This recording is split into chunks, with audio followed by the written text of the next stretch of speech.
Good morning, all of you. Welcome to your SST class, and today I am covering the next chapter of your economy.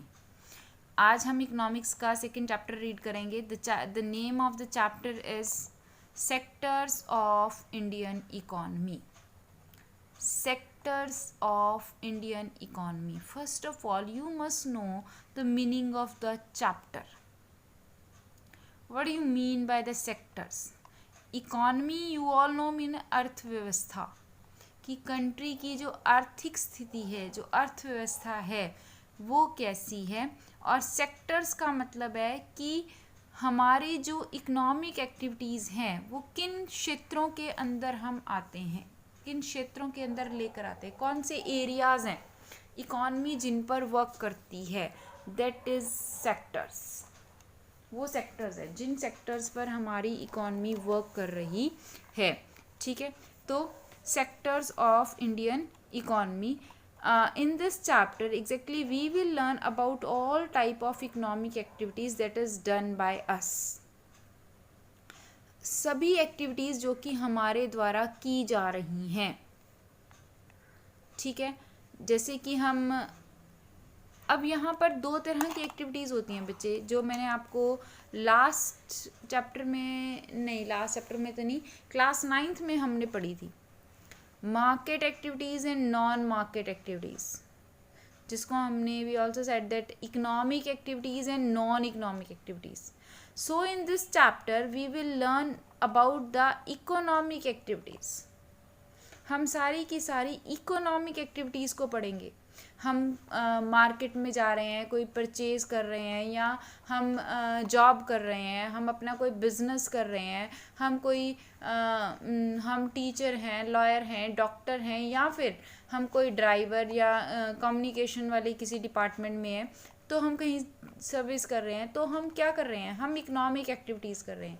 Because by all these activities we are gaining something, we are gaining profit. हम profit ले रहे हैं, हम earning कर रहे हैं. ठीक है, तो first of all we will discuss all type of economic activities. Economic activities के टाइप को डिस्कस करेंगे. Here this is just the introduction about your chapter, कि what you see in this picture, all these pictures, की everyone is doing something. हर कोई कुछ ना कुछ कर रहा है. तो ये क्या है, ये इकोनॉमिक एक्टिविटीज़ हैं. ठीक है, let us start the chapter. There are many activities that are undertaken by directly using natural resources. तो अब हम type of activities को पढ़ेंगे. Here we have 3 type of activities. One is primary activities, ठीक है, second is secondary activities, and third is tertiary activities. हमारे पास 3 तरह की activities हैं, primary, secondary and tertiary. What do you mean by the primary sector or primary activities?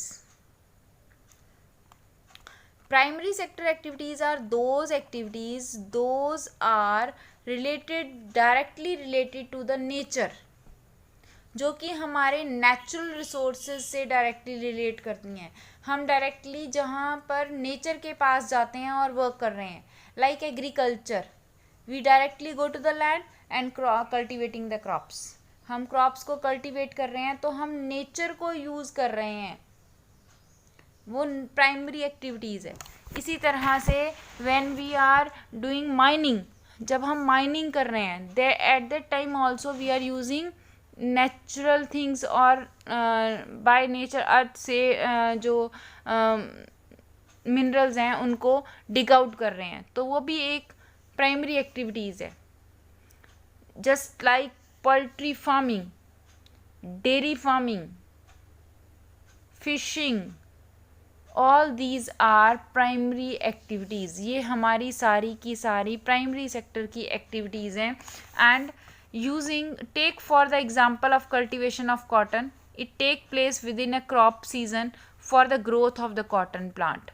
We depend mainly but not entirely on natural factors like rainfall, sunshine, climate, the product of the activity. Cotton is a natural product. ठीक है, तो यहाँ पर हम primary sector में की बात कर रहे हैं. In case of any activity like dairy we are dependent on the biological process of animals and availability of fodder etcetera. तो ये भी नेचर पर हो गया. ठीक है. Product here milk also is a natural product. ठीक है, वो भी एक नेचुरल प्रोडक्ट है. Minerals and ores are also natural product. तो माइनिंग भी इसके अंदर आ गई. तो ये all these activities are in the primary sector. Why primary? Because it forms the base for all other products that we subsequently make. और इसका दूसरा रीज़न प्राइमरी होने का क्या है कि ये दूसरे अदर प्रोडक्ट्स का एक बेस है. हमने कुछ भी बनाना है, हम पहले नेचर से लेंगे तभी तो आगे फॉर्म करेंगे.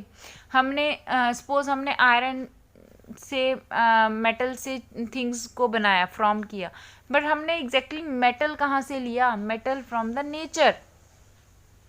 अगर हमने अपनी क्रॉप्स को हम कल्टीवेट नहीं करते तो हम आगे प्रोडक्ट कैसे बनाते? अगर हमारे पास वीट नहीं होती तो हम ब्रेड कैसे बनाते? राइट. तो दिस इज़ द बेस. ये बेस है अदर प्रोडक्ट्स का. That's why it is primary. इसलिए ये प्राइमरी है. ठीक है. चलिए. सो fishing, these are the example that come under the primary activities. And primary activities या primary sector is also known as agriculture and related sector. इसको हम agriculture और related sector भी कह सकते हैं. Primary sector is also known as agriculture and related sector. Clear? Now come on the second, that is secondary sector. Secondary means जो second level पर आता है. When we are using the primary production, primary products को use करके we are forming some other things. हम कुछ finish goods को prepare कर रहे हैं या कुछ ऐसे गुड्स जो हम आगे फर्दर यूज़ कर रहे हैं किसी और काम के लिए. That is secondary. The secondary sectors cover activities in which natural products are changed into other forms. जहाँ पर हम natural products को किसी और form में change कर रहे हैं through the ways of manufacturing that we associated with industrial activities. हम industrial activities से associate कर रहे हैं. It is the next step after primary. और primary के बाद ये next step है. The product is not produced by nature. जो प्रोडक्ट है वो नेचर के द्वारा प्रोड्यूस नहीं हो रहा, but has to be made and there for some process of manufacturing is essential. Nature के द्वारा प्रोड्यूस नहीं हो रहा, बट उसको हमने बनाया है by using the primary goods. ठीक है. चलिए. This could be in factory. ये फैक्ट्री में हो रहा है, वर्कशॉप में हो रहा है, या घर पर हो रहा है. For example using cotton fibre from the plant. हम कॉटन फाइबर को यूज़ करके क्या बना रहे हैं? हम थ्रेड बना रहे हैं, हम क्लॉथ्स बना रहे हैं. So this come under the primary. तो yarn और weaving cloth using sugarcane as a raw material, we made sugar or wood. We convert earth products, bricks, and use bricks to make houses. हम अर्थ को BRICS में change कर रहे हैं और BRICS को से घर बना रहे हैं, बिल्डिंग्स बना रहे हैं. तो ये सब क्या है? ये सेकेंडरी एक्टिविटीज़ हैं. So all these are come under secondary sector. तो ये सब क्या है? ये सेकेंडरी एक्टिविटीज़ हैं और ये सारी की सारी सेकेंडरी सेक्टर में आती हैं.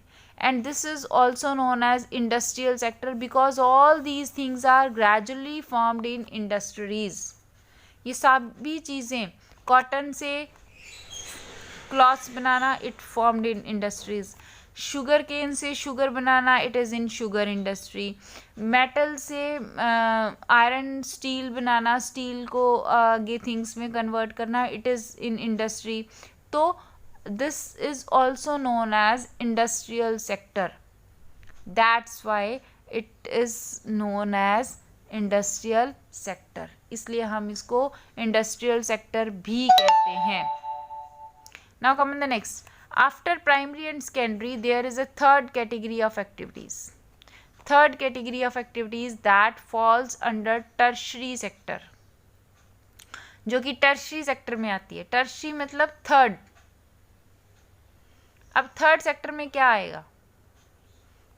थर्ड सेक्टर में वो आएगा जो ये भी कर रहे हैं, प्राइमरी एक्टिविटीज़ भी कर रहे हैं, जो सेकेंडरी एक्टिविटीज़ भी कर रहे हैं, लेबर क्लास जो अपनी सर्विसेज दे रहे हैं इन दोनों सेक्शंस को, प्राइमरी को भी और सेकेंडरी को भी, that come under the tertiary sector, वो टर्शरी सेक्टर है and is different from the above two, और ये दो से अलग है. There are activities that help in the development of the primary and secondary sectors. यहाँ पर बहुत सारी एक्टिविटीज़ हैं जो प्राइमरी और सेकेंडरी सेक्टर की डेवलपमेंट में हमारी हेल्प करती हैं. लेबर क्लास है, वर्क कौन करेगा? लेबर करेगा. इंडस्ट्रीज़ में इंडस्ट्रीज़ को, मशीन को चलाकर प्रोडक्शन कौन करेगा? लेबर करेगा. तो प्राइमरी सेक्टर और सेकेंडरी सेक्टर की हेल्प कौन कर रहा है? Tertiary sector. वो गुड्स खुद प्रोड्यूस नहीं हो रही हैं, हम उनको प्रोड्यूस कर रहे हैं with the support of labour. ठीक है, चलिए. By themselves do not produce a good, but they are an or support of the production process. Good जो हमने प्राइमरी और सेकेंडरी सेक्टर में प्रोड्यूस किया, उसको ट्रांसपोर्ट किया ट्रक से और ट्रेन से, and then sold in the wholesale and retail shops. तो ट्रांसपोर्टेशन का जिसने हेल्प करी वो क्या है? वो टर्शरी सेक्टर है. खेतों से अनाज मंडी तक ले जाया गया with the help of tertiary sector. खेतों में अनाज को काटा गया with the help of tertiary sector, labour की सहायता से या मशीन की सहायता से. ठीक है, तो टर्शरी सेक्टर और the third sector is under the services. ये सारी की सारी सर्विसेज हमें देता है. We also may need to talk the others for our telephone or send letters, communication, borrow money from banks. All these are come under the tertiary sector. Since these activities generate services rather than goods, and tertiary sector is also called the service sector. अब ये क्या दे रहा है? ये services दे रहा है, goods नहीं produce कर रहा. That's why this is also known as service sector. इसलिए हम इसको सर्विस सेक्टर के नाम से भी जानते हैं. Service sector also include some essential services. इसमें कुछ ज़रूरी सर्विसेज इंक्लूड होती हैं that may not directly help in the production of goods, जो हमारी गुड्स की प्रोडक्शन में डायरेक्टली हेल्प नहीं करती. For example teachers, doctors, lawyers, cobblers, barbers, washerman, ये क्या है? They are also giving us services. वो भी हमें सर्विसेज दे रहे हैं, हालांकि वो प्रोडक्शन नहीं कर रहे हैं, but they plays us important role. एक इम्पॉर्टेंट रोल सोसाइटी में प्ले कर रहे हैं. लेबर को सलामत कौन रख रहा है? डॉक्टर्स रख रहे हैं, सही सलामत उनकी हेल्थ सही रहे, डॉक्टर्स उनकी हेल्प कर रहे हैं. कोई लड़ाई झगड़ा हो जाता है, उसको निपटाने का काम लॉयर्स कर रहे हैं. टीचर्स आपको एजुकेशन देने की कोशिश कर रहे हैं ताकि you become a skillful person and you can do much and more better things in to the society. ठीक है, तो they all also important and they all are come under tertiary sector, और ये सब टर्शरी सेक्टर के अंदर आ रहा है. ठीक है, so this all is about your sectors. ये आपके सेक्टर्स हैं. One is primary, second is secondary, third is tertiary. Primary we have all type of क्या है? नेचुरल एक्टिविटीज, जो प्राइमरी डायरेक्ट हम नेचर से ले रहे हैं, और फर्स्टली डन है इसलिए प्राइमरी. ठीक है, secondary industries come under this, manufacturing of goods come under this, so this is also known as industrial sector. Tertiary, under which we have services, all type of services, so that it is also known as service sector. Okay, now come on the next topic, that is comparing the three sectors. अब in three sectors को हम compare कैसे करते हैं exactly बच्चे. इस topic के अंदर ये थोड़ा डिटेल वाला टॉपिक है. आज मैं आपको लिटिल बिट ही समझाऊंगी, पूरा नहीं समझाऊंगी, क्योंकि आपको फिर पूरा समझ भी नहीं आएगा ये. ठीक है, एग्जैक्टली हम इस टॉपिक में क्या पढ़ेंगे? Comparing the three sectors. हम 3 सेक्टर्स को कंपेयर करेंगे जो हमने ऊपर पढ़े हैं, प्राइमरी, सेकेंडरी एंड टर्शरी। इनमें से हम मेनली ये पढ़ेंगे कि कौन सा प्रोडक्ट हम किस तरह से यूज़ कर रहे हैं। जैसे कि हम ये काउंट करेंगे कि वेरियस गुड्स जो प्रोड्यूस हो रहे हैं and services and know the total production of each sector, कि हर सेक्टर कैसे प्रोडक्शन कर रहा है। हम अपने कंट्री की हम जैसे हमने कोई चीज़ की को प्रोड्यूस किया तो हमने उसके प्राइसेस किन बेसिस पर लगाए, फाइनल गुड जो हमारे पास आया हमने उसको किस तरह से प्राइस हमने उसको कैसे कैलकुलेट करके लगाना है। जीडीपी जिसे हम कहते हैं, 3 सेक्टर्स का प्लस होता है जीडीपी, ग्रॉस डोमेस्टिक प्रोडक्शन। तो how we have to be found it, हमने उसको किस तरह से फाइंड आउट करना है। This come under this section of your chapter, कि कहाँ पर किस तरह से हमने उसको लगाया है। How do we count the various goods and services, comparing of the 3 sector, comparison है 3 सेक्टर्स का। The 3 sector have a large number of people working in them to produce these goods and services. Therefore, is to see how much goods and sectors services are produced and how many people work in each sector. अब हमें ये पता लगाना है कि कितने goods और services produce है और कितने लोग इसके अंदर काम कर रहे हैं। अब कितने लोग काम कर रहे हैं ये तो हम इजीली काउंट कर सकते हैं, ठीक है, कि ये पर्सन्स, इतनी जनसंख्या हमारी इन तीनों सेक्टर्स में वर्क कर रही है। बट गुड्स कैसे, गुड्स किस तरह से बने, किस अमाउंट में बने और कितने बने, ये कैसे कैलकुलेट करेंगे। In an economy there could be 1 or more sectors which are dominate in terms of total production and employment. एक से ज़्यादा सेक्टर हो सकते हैं जो टोटल प्रोडक्शन और एम्प्लॉयमेंट को डोमिनेट, मतलब मैक्सिमम ले सकते हैं उसका। हम ऐसा हमारे पास ऐसा भी हो सकता है कि ज़्यादातर जो वर्क है वो प्राइमरी सेक्टर के द्वारा हो रहा हो और सेकेंडरी कम कर रहा हो, या ऐसा भी हो सकता है कि सर्विस सेक्टर बहुत सारी सर्विसेज दे रहा है, उसका वर्क ज़्यादा है, उसका जीडीपी में रोल भी ज़्यादा है, और जो सेकेंडरी है वो और जो प्राइमरी सेक्टर है उसकी प्रोडक्शन कम है। तो कौन सा सेक्टर कितनी प्रोडक्शन कर रहा है, that we have to be learn, वो हमें लर्न करना है यहाँ पर। First of all there, with so many thousands of goods and services produced, you might think this is an impossible task. Which one is an impossible task? To compare the production and employment. But हमारे पे जो है, not only would the task be enormous, you might also wonder how we can add up cars and computers and nails and furniture. It would not make sense. पर वो क्या कह रहा है कि जब हम thousands of goods and services को प्रोड्यूस कर रहे हैं तो हमें नहीं पता कि कंप्यूटर्स और कार्स का क्या रोल है, नेल्स और फर्नीचर किसने बनाए, कितने के बनाए, क्या रोल प्ले कर रहे हैं।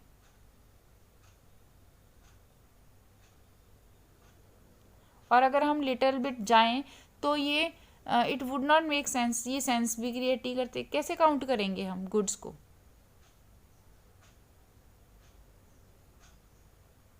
बट आई नो आप भी सोच रहे हो कि किस तरह से काउंट करेंगे। इसके लिए भी हमने एक यहाँ पर मेन थिंग जो है वो डिसाइड की हुई है। एक एग्जाम्पल है यहाँ पर, मैं सिर्फ आपको एग्जाम्पल ही समझाऊंगी आज और कुछ नहीं, ठीक है। तो एग्जाम्पल क्या है हमारा, जस्ट सी हेयर, देखिए, जिससे मैं आपको बताऊंगी कि हमने चीज़ों को, गुड्स को किस तरह से काउंट किया। To get around this problem, यहाँ पर चलते हैं। If 10 kg of wheat is sold at ₹8 per kg,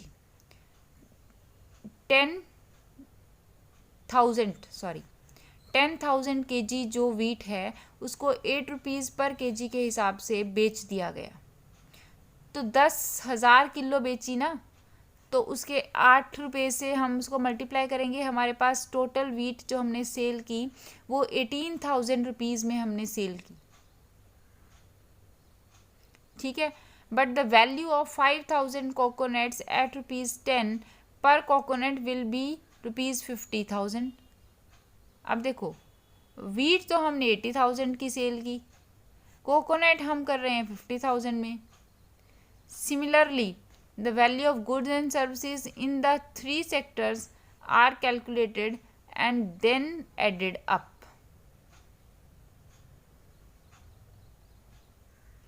और अब क्या कर रहे हैं, वैल्यू ऑफ 5,000 कोकोनट्स दिया हुआ है हमारे पास 50,000। अब हम क्या करेंगे कि हम गुड्स और सर्विसेज और तीनों सेक्टर्स को इकट्ठा करेंगे, कैलकुलेट करेंगे और इनके प्राइसेस में उनको भी जोड़ देंगे।